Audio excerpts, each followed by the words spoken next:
మిరప తోట పచ్చగా ఉంది కానీ తెగుళ్ళు బాధలు పెడుతోంది. బవేరియా ద్రావణాన్ని పిచికారి చేద్దాం, పంటను కాపాడుకుందాం. తామర పురుగులు పారిపోతాయి, నల్ల తెల్ల దోమలు నశించిపోతాయి. మన శ్రమకు తగ్గ ఫలితం దక్కుతుంది. మిరప తోట ఆరోగ్యంగా ఉంటుంది, మిరప తోట ఆరోగ్యంగా ఉంటుంది, మిరప తోట ఆరోగ్యంగా ఉంటుంది.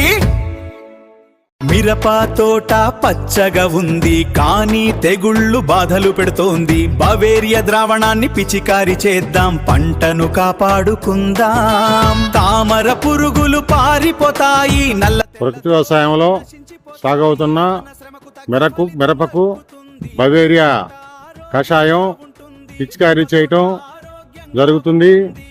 ఈ ద్రావణాన్ని పిచికారీ చేయటం వల్ల మిరపను ఆశించే పురుగులైనటువంటి తామర, నల్ల తామర, తెల్ల తామర సంపూర్ణంగా నివారించబడతాయి.